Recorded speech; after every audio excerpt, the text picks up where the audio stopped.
is interesting. After everything, now Blake Lively is suing the director and co-star of It Ends With Us with harassment.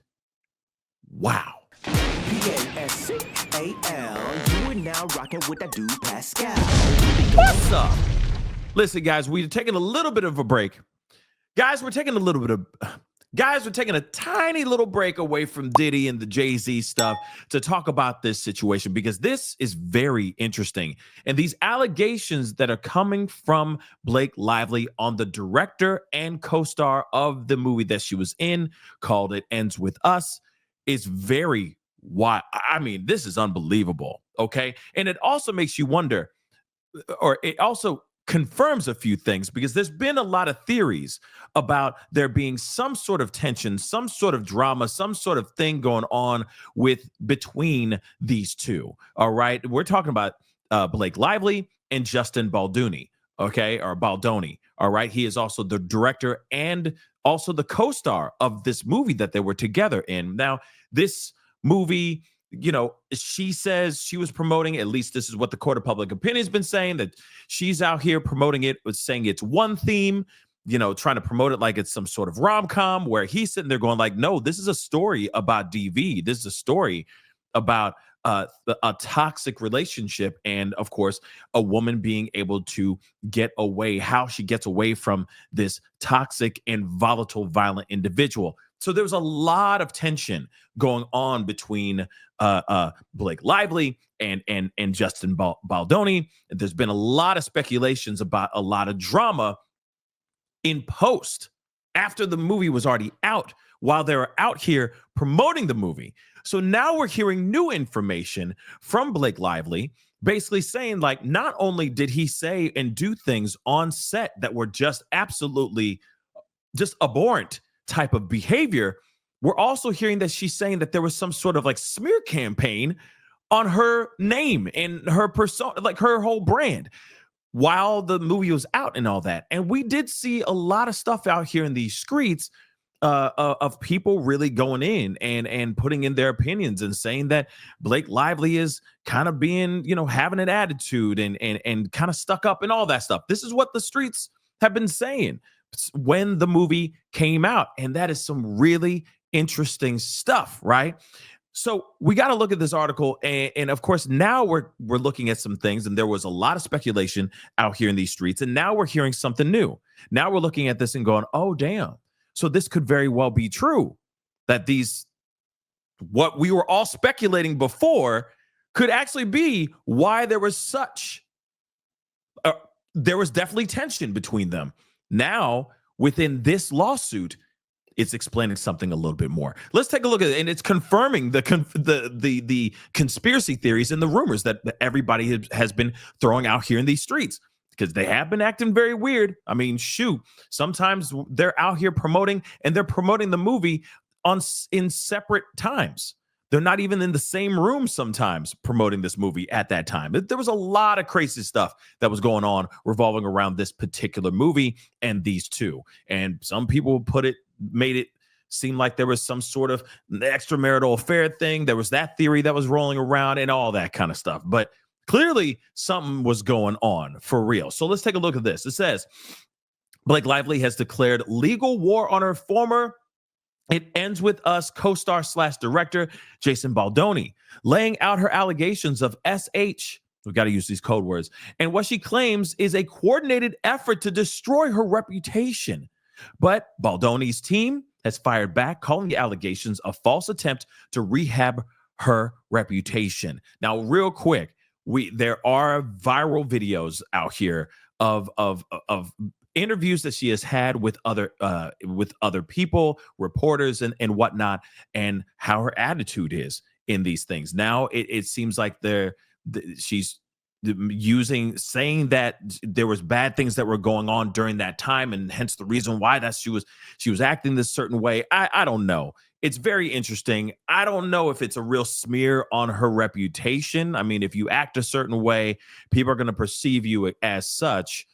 I just don't see it as any other way around that. But at the same time, she was part of headlines for a minute there, guys. Let's keep it a bean. People were all side-eyeing Blake Lively. A lot of people were, at least the people that were stuck in this drama, okay, and were reporting about it. But I find this legal action very, very interesting, and we're going to get into that. So according to the lawsuit, things got so bad during filming, there was all hands on deck meetings to address what she claims was a hostile work environment. Ryan Reynolds, her husband, was among the attendees.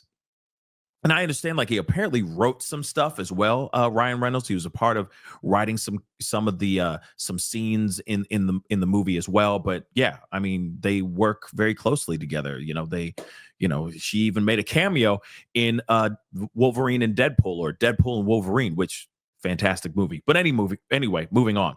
The lawsuit lists the demands that were addressed. She says because of Baldoni's conduct, among those demands, no more showing people in birthday suits, okay, videos of or images of people or women in birthday suits, okay, scantily clad or without clothing to Blake. So apparently she is saying that Baldoni was showing her footage, videos, and images of ladies that were not with any clothes on, which is very interesting nonetheless. Why would he be doing that to a married woman if these allegations are actually true? No more mention of Baldoni's alleged previous quote-unquote adult film addiction. No more discussions about sexual conquests in front of Blake and others. No further mentions of cast or crew's naughty bits, special places down there.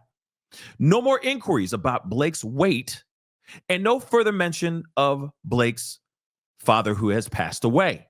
That's very, very interesting. Now, a lot of that could be, well, not saying a lot of these things can be taken out of context or be lost in translation, but hey, that still has to be on the table as well. But still, those allegations are bad. All right. If he's out here going, hey, check this out. Check this girl out. Ain't she hot? Like, that's messed up. All right. And then, of course, talking about other things that could be really, really messy. And yeah, not everybody wants to see what's on your phone, bruh. Not everybody wants to see what's on your phone, homie. Moving on, though, there's also a demand that there be, quote unquote, no more adding spicy scenes that have to do with mouths or on camera. I guess, I was just going to say climaxing with or by Blake Lively outside the scope of the script. Blake Lively has already approved when signing on to the project. So if she read the script and she's like, okay, there's 2 love scenes, cool, with this guy, and then, you know what I mean? And I don't want to ruin the movie for you guys if you're going to go watch it. But anyway, okay, there's a love scene in this thing. Okay, there's only 1. Then she goes onto the set, and all of a sudden it's like, yeah, so Baldoni wants to do 3 more on top of the 1 that you already knew was in the script. Huh? So I'm doing 4 love scenes with him? What the hell's going on? Nah, I'm not cool with that. That's kind of jacked up in my personal opinion as well. Again, if these allegations are true. The suit claims the demands were embraced and approved by the studio, but there was a huge conflict over how it would be marketed. Remember what I was telling you. Let's move on, though. Blake wanted a more upbeat pitch about her character's resilience as per the marketing plan, whereas Baldoni wanted to focus on the DV and chose to go off script from the plan.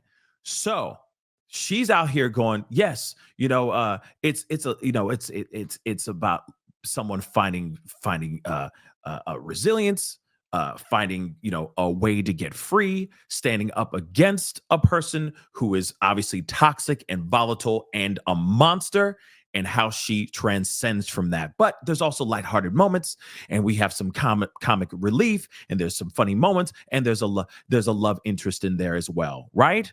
So, and from what people are saying out here in these streets, she was basically saying this is a rom-com.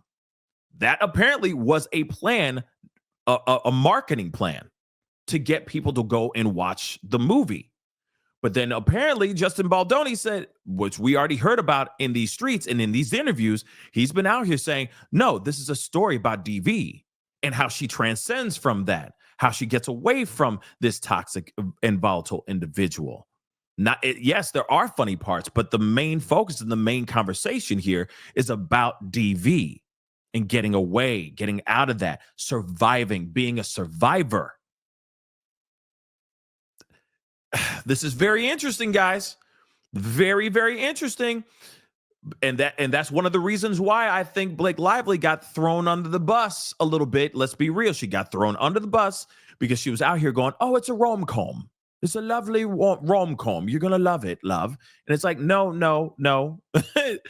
You know, people who are diehard fans of the book are basically like, no, this is not a rom-com. Why are you selling it like as such? And then the director's out here saying that it's not a rom-com. And then, of course, all hell broke loose, and then she gets thrown under the bus, like I said before. Lively claims Baldoni and company then engaged in a quote-unquote social manipulation campaign to destroy Lively's reputation.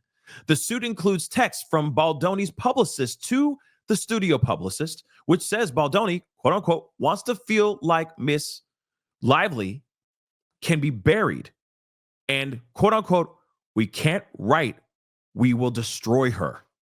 Wow. The suit claims the campaign caused Lively harm to her business and caused her family severe emotional distress.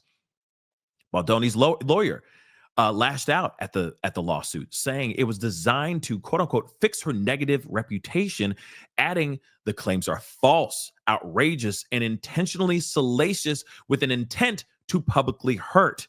I mean, I'm kind of curious as to what Ryan Reynolds has to say about all this, because this is some very damning stuff, guys. These claims are damning. And, you know, once these things are out there, it's hard to shake that kind of stuff off. Sometimes it's just stuck on you for good. Okay. So his lawyer goes on to say Lively was a nightmare on set, threatening to not show up on set, threatening to not promote the film, ultimately leading to its demise during release. And from my understanding, I thought the movie did pretty good, didn't it? I mean, I don't know. You know, it's definitely not my genre of movie. But I'm asking y'all if you've seen it. Did it do well? I thought it did fairly well, but I could be wrong. Anyway, as we reported, this war has been waged for months. A war which includes allegations Baldoni asked his trainer how much Lively weighed. She felt that it was fat shaming.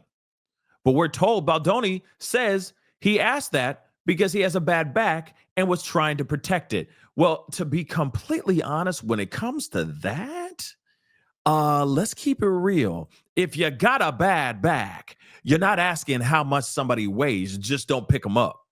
That's basically it. Or have a stunt double pick her up and carry her, you know, show the back of the stunt double walking her into the bedroom if you got a bad back. I mean, isn't that what stunt doubles are there for? Okay. They take on the punishment physically so that the actors can continue acting, looking good and all that stuff. So anyway, that is interesting and odd. But again, what say you guys on this? This is interesting. Okay. A lot of this could be taken out of context and then could have been spun to fit her narrative. That's possible. But then it's also possible that he really did all that stuff. And he was really trying to say, sup, though. Hey, check this out. Ain't that hot? You know what I mean? Take a look at this. You know what I mean? Maybe that is possible. But harassment? Whew. And again, I'm wondering, is this, for those of y'all who are anti Blake Lively, is this swaying your opinion on her right now? Or is it confirming what you've always thought? I'm quite curious about that too. Comment down below. Let me know what your thoughts are. Hit that like button down below. It's time to get going. I'll be talking to you guys very, very soon. Be good to yourselves. Be good to one another. This is nuts. Wow. And you thought it was over. Okay. It definitely did not end with them. That didn't work. Anyway, it's time to get going. Be good to yourselves. Be good to one another. We'll talk soon. This is the Pascal Show. Bye. Pascal. You are now rocking with that dude Pascal. We be going wild.